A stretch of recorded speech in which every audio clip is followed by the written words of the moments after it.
From childhood, I've harbored a passion for the world, inspired in large part by the writings of classical authors such as Marco Polo, Joseph Conrad, and Jules Verne. Verne's book, Around the World in 80 Days, particularly kindled my desire for adventure. And so begins my quest to discover, on a personal level, the world of today, but not via traditional methods. Instead, I combine my love of exploration with my love of cycling.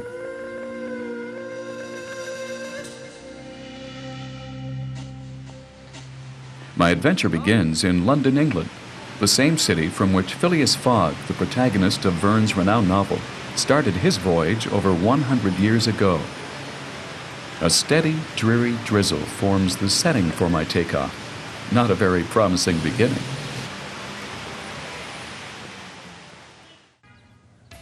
The second episode of Bike the World focuses on Egypt, a country defined by vestiges of the ancient past. How much of contemporary civilization is a direct result of these cartouches?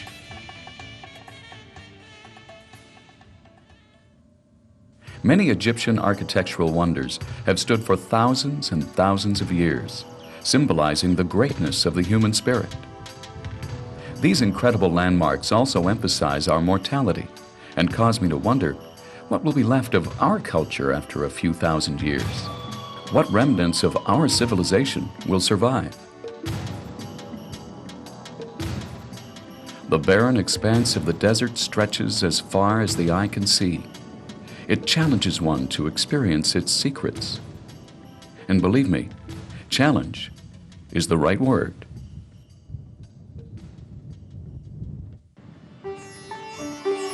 On to India, a world which still lies on the border between mysticism and reality.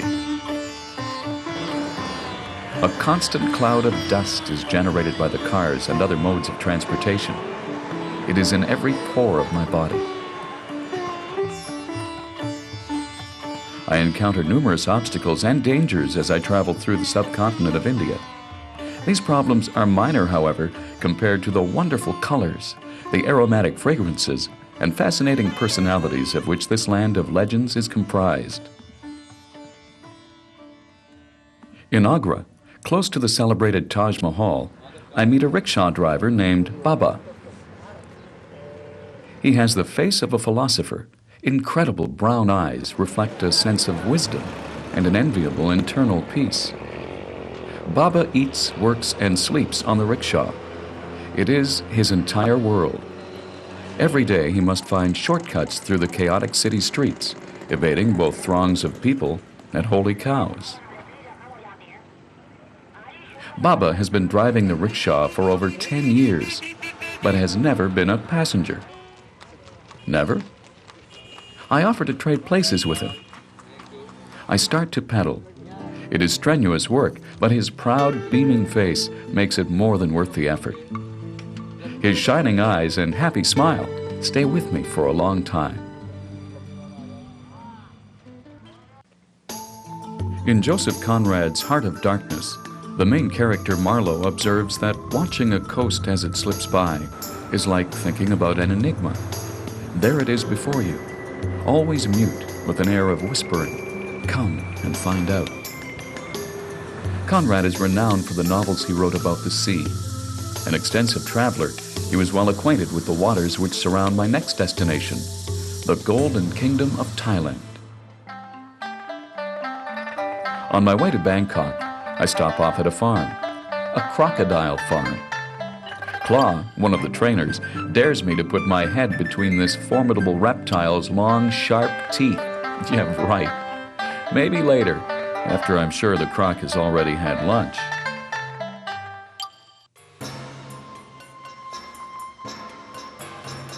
In his book, The Travels, Marco Polo observes that roaming through China in 1271 means roaming over hills and along valleys, continually passing towns and villages. One of my first impressions of the People's Republic of China is, yes, people. This country has the largest population in the world. Knowing this in theory does nothing to prepare me for experiencing the reality. I encounter many smiling, friendly faces as I travel. We may not share the same language, but we do have something in common: bicycling.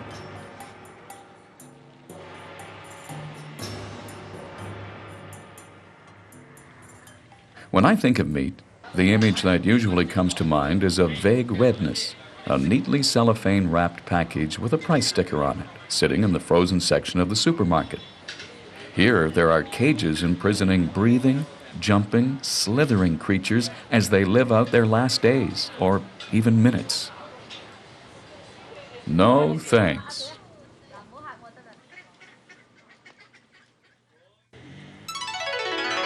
My next stop, Japan, a country of cultural paradox. Japan is an industrial supergiant whose trend towards westernization is apparent everywhere. Fast food restaurants, even driving ranges, abound. Its key to success, however, lies in its adherence to traditional ideologies and principles. The importance of learning, as well as working as a team, is stressed right from childhood. Traditional Japanese culture is present in other areas as well. Kabuki derives its name from the Japanese verb kabuku, which means to deviate from the normal custom and do something absurd. I know all about that.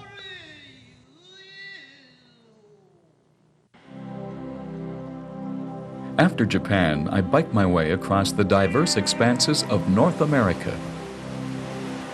To me, the essence of this country is the vastness of nature.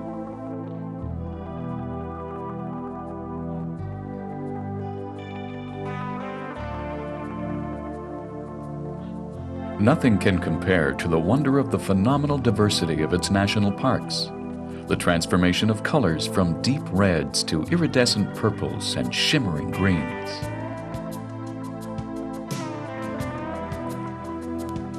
I reach the biggest chasm on Earth, the Grand Canyon, and marvel at the magnificent workmanship of nature. Human accomplishments seem small, insignificant in comparison.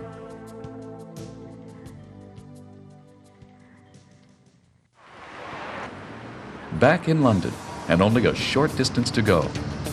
I am so close. I hope nothing happens to me now, so near to attaining my goal.